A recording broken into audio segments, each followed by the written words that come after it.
네, 안녕하세요. 기업박스 이병진입니다. 오늘은 4세대로 진화한 신형 소렌토를 좀 소개시켜 드리려고요. 6년 만에 풀모델 체인지가 돼서 돌아온 4세대입니다. 중형 SUV, 기아차의 대표적인 중형 SUV죠. 우선 전체적으로 좀 보면 디자인이 많이 바뀌었어요.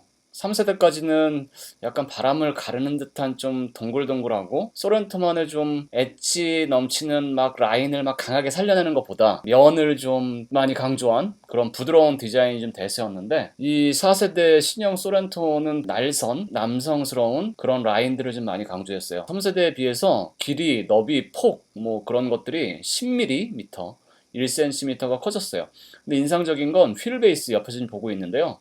휠 베이스가 무려 35mm가 커졌습니다. 이게 언뜻 보면 어디서 많이 봤는데 근데 앞모습이 셀토스의 큰형님 같은 버전 그런 느낌이 좀 강해요. 디테일을 좀 꼼꼼하게 들어가 보면서 한번 둘러보도록 하시죠. 네, 이 지금 헤드램프 그리고 주간주행 등 이쪽을 좀 자세히 한번 지금 살펴보고 있는데요. 저 데일라이트, 주간주행 등이 저렇게 라인이 좀 특이하죠. 꽤 밝고 선명합니다. 이 프론트 그릴이 호랑이 코를 뭐 디자인 형성했다고 하잖아요. 근데 저 라인, 추가된 라인은 지금 방향지시등, 비상등을 좀 켜봤는데요. 저렇게 주간주행등과 방향지시등이 같이 겸해서 쓰입니다. 그리고 헤드램프 안쪽도 보면 LED 헤드램프 3개가 크게 들어있는데요. 저렇게 디테일들을 디귿자 형태로, 저것도 무슨 크리스탈 뭐 눈의 결정체에서 디자인 모티브를 따왔다고 해요. 그 옆으로도 보면 저것도 약간 뭔가 크리스탈을 좀 가공한 듯한 반짝반짝하는 그런 좀 디테일들이 살아 있습니다. 보면 쭉 이어져서, 근데 단차가 이렇게 균일하게 어떤 간극이나 높이나 이런 게 일정하기가 쉽지 않은데 꽤 마무리를 잘 해놨습니다.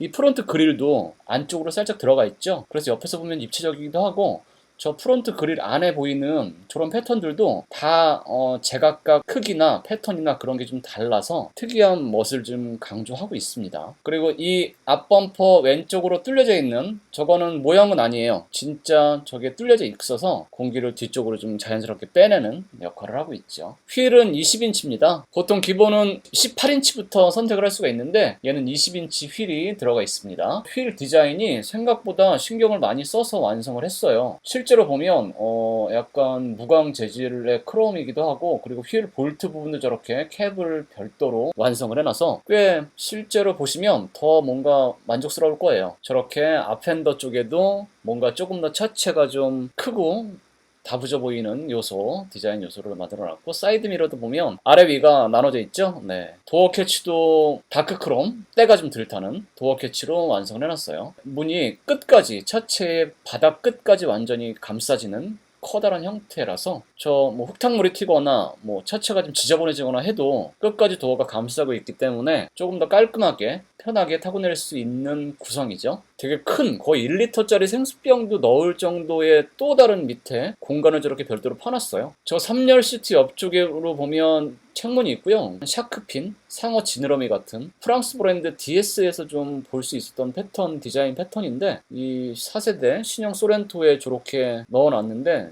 꽤 크기가 큽니다. 손바닥보다도 큰 편이니까요. 저기 옆에서 보면 꽤 큰 디자인적인 포인트가 되더라고요. 뒷모습을 좀 보시면 특히 테일램프, 세로로 네모난 세로로 길게 뽑아놓은 테일램프 디자인이 좀 특이하고요. 저게 모하비나 텔룰라이드에서 조금 보여줬던 느낌인데 소렌토에서 꽤 잘 어울리게 적절하게 디자인을 했어요. 방향지시등을 켜면 저렇게 보여지고요. 이게 보통 SUV 같은 경우에는 뒤쪽에 와류가 생겨서 금방 지저분해지고 그래서 꼭 와이퍼가 있는데 언뜻 보면 와이퍼가 안 보이죠. 저게 스포일러 안쪽으로 히든 와이퍼라고 그래서 손으로 저렇게 쑥 넣어서 만져야만 만져지는, 살짝 보이네요 지금. 저렇게 와이퍼가 숨겨져 있어서 보기에 디자인적으로 훨씬 더 깔끔한 구성을 보여주고 있습니다. 리어 스포일러도 꽤 크죠. 모델명이 꽤 큰 글씨로 저렇게 크게 박아놨고요. 전체적으로 뭔가 남성스럽고 좀 더 다이내믹한 모습으로 잘 완성을 했고요. 그 배기구는 따로 없습니다. 다 막혀 있고 그냥 디자인적으로 저렇게 완성을 해놓은 거예요. 실제 배기구는 저 바닥을 이렇게 보시면 보이시죠? 오른쪽에 실제 머플러 배기구가 있습니다. 꽤 실루엣이 두툼하면서도 뭔가 비율은 좋아요. 휠 베이스가 35mm나 길어졌다는 느낌이 확실히 드는 실루엣이에요. 뭐 하이브리드 모델에 대한 이슈도 좀 있고 해서 공개 전부터 사람들의 관심이 컸었는데요. 디자인적으로만 언뜻 봐도 꾸준히 잘 팔릴 것 같아요. 우선 실내로 들어가기 전에 이 문 안쪽을 좀 살펴보려고요. 언뜻 보면 꽤 고급스럽고 괜찮은 소재로 마감을 잘 해놨는데, 꼼꼼하게 이렇게 보면 그냥 조금 저렴한 소재의 플라스틱을 사용을 했어요. 그런데도 손이 닿거나 만져보거나 하면 비교적 저렴한 소재로 저렴하지 않게 잘 가공해서 만들어낸 능력이 보입니다. 크렐 오디오가 들어가 있는데요. 저 오디오 저 안쪽 패턴까지도 뭔가 독특하죠. 지금 베이지색 트림이 들어가 있어서 조금 더 실내가 화사해 보이고 나름 참 매력적으로 잘 만들어 놓은 느낌이에요. 시트는 제일 윗급 모델이라서 나파 가죽 다이아몬드 퀼팅이 적용이 된 나파 가죽이 적용이 됐어요. 시트 색상도 실제로 봐도 저 베이지색 시트가 관리만 자신 있으시다면 선택해도 괜찮을 것 같습니다. 네, 실내로 좀 들어와서 운전석에 앉아봤습니다. 뭐 이런 대시보드 마감재나 재질감 같은 건 눌러보면 그냥 우레탄으로 평범하게 꼭꼭 눌러보고 막 꼼꼼하게 만져보면 조립은 꼼꼼하게 잘 해놨어요. 합리적이고 저렴한 소재인데 그거보다도 더 뭔가 가치 있고 잘 만들었다는 느낌이 들게, 현대기아차의 큰 장기 중에 또 하나죠. 그런 게 스티어링 휠도 투톤이에요. 그리고 안쪽으로 스티치도 꽤 박음질 선이 강하게 두드러지게 지금 잘 완성을 해놨어요. 전체적인 크기나 어떤 그립감 같은 건 괜찮습니다. 패들 시프트도 이렇게 달려 있고요. 사각 조약돌을 박아놓은 듯한 스티어링 칼럼이 생각보다 귀엽고 디자인적으로 괜찮은 것 같아요. 보면 실제로 왼쪽에는 인포테인먼트, 전화 관련한 기능들이고 오른쪽에 반제열 주행 관련한 버튼들이 보여져 있습니다. 최근에 기아차에서 보여주고 있는 구성과 동일해요. 기어 노브는 다이얼 방식이고요. K5, K7에서도 이미 소개가 되고 있었던 다이얼 방식의 기어 노브고요. 드라이브 모드도 다이얼 방식입니다. 주행 모드가 4가지인데요. 스마트, 스포트, 에코, 컴포트 4가지인데 저렇게 그래픽이 조금씩 바뀌긴 하죠. 기존의 기아 자동차 모델들에서 보여주는 것과 구성은 동일해요. 10.25인치 모니터. 안에 있는 기본적인 구성들은 동일합니다. 네. 터치 반응이나 화질 같은 건 좋고요. 새로 개선된 UI가 적용되어 있는 건데, 저기 지금 내비게이션이 목적지를 설정해 놓으면 어슴푸레하게 코스를 소개해 줍니다. 저 바탕화면 홈화면에서도요. 셋업을 눌러보면 기아차에서 보여주는 메뉴와 동일해요. 생활소음이 똑같이 들어가 있어요. 잔잔한 파도, 비오는 하루, 노천 카페. 구성도 동일해요. 특이한 게 이 에어벤트를 아래 위로 나눠놨어요. 상체 그리고 아래 바닥 쪽으로 에어벤트를 저렇게 나눠놓은 것도 특이하고요. 그러고 보니까 전체적으로 이 센터페시아가 이렇게 가운데가 좀 툭 튀어나오게 뭔가 입체적으로 좀 만들어 놓은 것도 좀 특이하죠. 그리고 완전히 내리면 저렇게 닫히고요. 에어벤트가 올리면 열리고, 방향 조절은 이렇게 왼쪽 오른쪽으로 하면 됩니다. 썬바이더 내리면 자동으로 불이 켜지는 건 아닙니다. 시그니처 모델이에요. 제일 비싼. 하지만 저렇게 불을 켤 때는 수동이고요. 닫으면 자동이에요. 버튼을 눌러서 꺼지죠. 아무래도 창문이 크다 보니까 이렇게 연장해서 썬바이저 꽤 커다랗죠. 여유가 있습니다. 크기에. LED예요. 터치식이고요. 전체 실내를 비춰주는 조명이 LED 바로 저렇게 구성을 해놨어요. 완벽한 프레임스는 아닌데요. 꽤 알싸하게 깔끔하게 잘 만들었습니다. 크렐 오디오가 들어가 있는데 앰비언트 라이트가 저 스피커 패턴이 되게 특이하죠. 저렇게 간접 조명이 여기에도 지금 저 크렐 오디오에 있는 패턴처럼 약간 우둘두둘한, 어떻게 보면 좀 너무 과하다 싶기도 한데 이건 뭐 디자인적인 취향이니까요. 근데 전 개인적으로 좀 과한 느낌이 좀 없지 않아 있어요. 그리고 하이그로시를 되게 소재를 많이 써서 그 센터 터널이 생각보다 두툼해요. 아주. 그래서 뭔가 이 옆자리와 운전석 간의 독립적인 개인적인 공간을 확보를 해주고 있고요. 근데 확실히 하이그로시 소재가 아무래도 좀 때가 좀 많이 타기도 하고, 그래서 저는 개인적으로 그렇게 좋아하는 소재는 아니거든요. 덮개를 열면 USB 포트가 3개인데요. 충전 포트가 2개가 있고요. 그리고 가운데 USB 포트가 있습니다. 저 안에 저기 무선 충전 패드 들어가 있습니다. 참 근데 좋은 게 무선 충전 패드, 휴대폰 무선 충전을 할 수 있는 구간과 자잘한 짐들을 놓을 수 있는 공간을 별도로 구분을 해놔서 꽤 저런 거 실제로 써보면 실용적이고 좋은 구성이에요. 그 뒤로 컵홀더가 2개가 있습니다. 컵홀더가 약간 저렇게 에어벤트도 네모, 그리고 스티어링 휠의 가운데도 네모, 그런 것처럼 컵홀더도 사각이에요. 근데 크기가 기본적으로 넉넉하고요. 그리고 홀더가 저렇게 잘 마련이 돼 있어서 아주 실용적으로 잘 사용을 할 수 있습니다. 뒤쪽으로도 또 네모 형태의 소지품을 넣을 수 있는 공간을 따로 만들어 놨고요. 통풍 시트, 열선 시트는 각각 3단계로 조절이 됩니다. 특이하게 저 토글 스위치인데요. 올리면 그렇게 열선과 통풍이 바꿀 수가 있는데, 여기서 조절을 하려면 저렇게 위로 올리면 한 단계씩, 아래로 내리면 한 단계씩 저렇게 조절을 합니다. 뭐 스티어링 휠 열선도 있고요, 오토홀도 있고, 내리막 저속 주행 장치도 있고요. 그 모니터, 후방 카메라 화질을 보면 이게 실내라서 정확하게 파악은 안 되는데 그냥 뭐 무난합니다. 옆자리에는 워크인 스위치라고 해서요. 네, 등받이 각도 조절, 앞뒤로 조절을 할 수 있는 스위치도 달려 있습니다. 좋은 건 저렇게 앞좌석 뒤쪽에 USB 포트, 충전용 포트를 또 따로 빼놔서 2열에 앉은 승객들도 참 좋아하겠어요. 파노라마 글라스 루프를 저렇게 널찍하게 뚫어놔서 개방감도 아주 좋습니다. 이 정도까지 열려요. 저 가로 바가 가운데 크게 보이잖아요. 근데 저 가로 봐도 그냥 쇠가 드러나거나 그런 게 아니고 플라스틱으로 아주 깔끔하게 처리를 잘 해놨고요. 햇빛 가리개도 전동으로, 면적이 진짜 넓죠.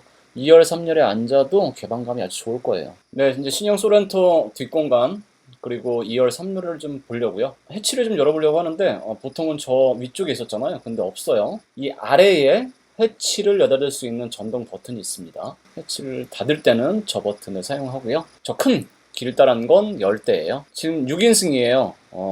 신형 소렌토는 5인승, 6인승, 7인승으로 구성이 되는데 지금 6인승입니다. 저 3열 시트가 완전히 등받이가 펴져 있는 상태인데도 불구하고 꽤 뒷공간에 여유는 좀 있습니다. 그래도 폭이 적진 않아요. 저게 카펫 같은 매트를 들어 올려서 바닥을 좀 보면요, 펑크 수리 키트가 들어있고 소화기가 하나 비치가 되어 있죠. 꽤 널찍해서 아주 쓰임새가 클 것 같아요. 꽤 넓죠. 활용도가 아주 큽니다. 자, 그럼 3열 등받이를 접어보죠. 3열 등받이는 저렇게 당기고 밀면 아주 쉽게 바로 접을 수가 있고요.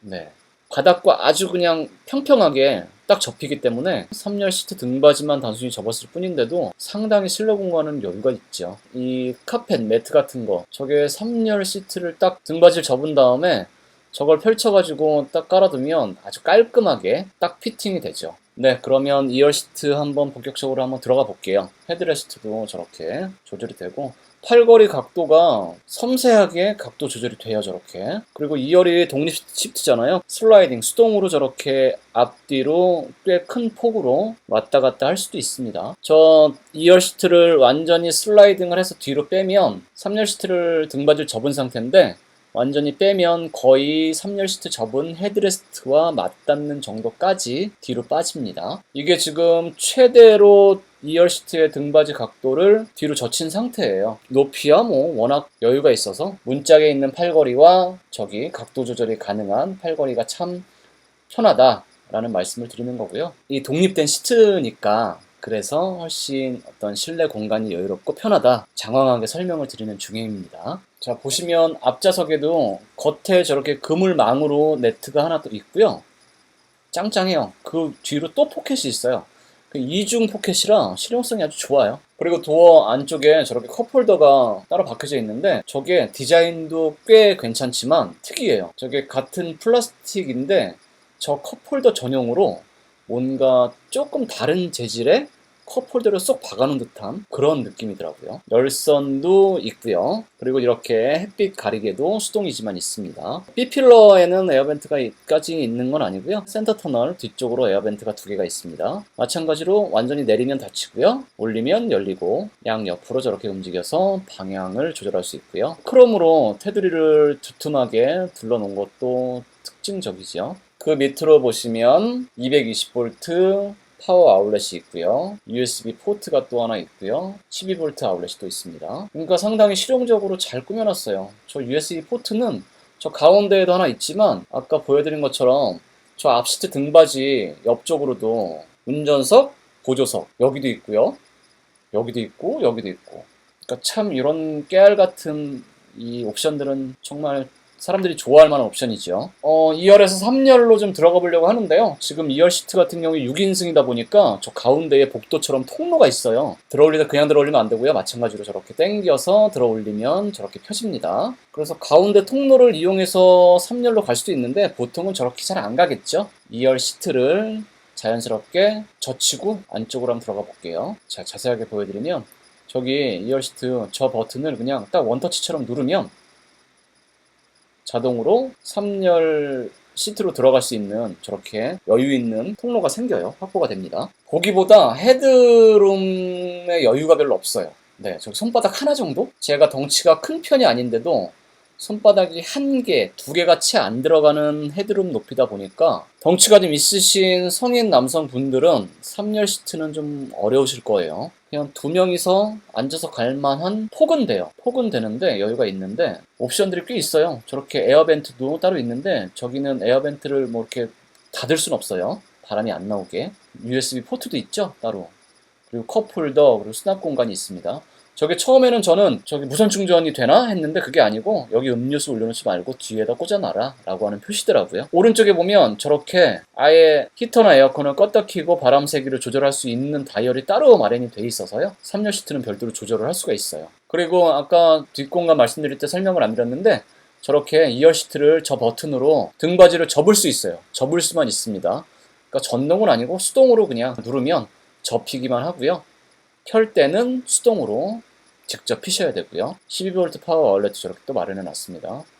스피커도 저렇게 마련이 되어 있는데 위치가 3열에 앉으면 귀 바로 옆에 스피커가 있어서 어떨지 모르겠어요. 그러니까 3열에 앉아보면 바닥이 2열 시트 쪽부터 계단처럼 올라와 있거든요. 저기가 꽤 많이 올라와 있어요. 근데 저 올라와 있는 그대로 3열 시트 같은 경우에는 올려놓은 상태여서 꽤 많이 무릎을 굽혀야 돼요. 그렇게 편안한 자세로 3열에 앉기는 불가능하다고 보시면 됩니다. 네, 지금 튜온 패키지가 기아차의 자회사의 튜닝 브랜드죠. 튜온 패키지가 적용되어 있는 흰색 소렌토도 느낌이 어떨까 싶어서 한번 보여드리려고요. 뭐 이런 건 동일합니다. 근데 확실히 흰색과 검정색의 이 색 대비가 되니까 느낌이 좀 달라요. 차이가 없던 사이드 스텝이 달렸고요. 이렇게 뭐 다른 거는 동일합니다. 뒤쪽에 보시면 앞좌석 뒤쪽으로 터치 스크린이 가능한 인포테인먼트 모니터가 추가로 장착이 되어 있습니다. 뭐 이 정도입니다.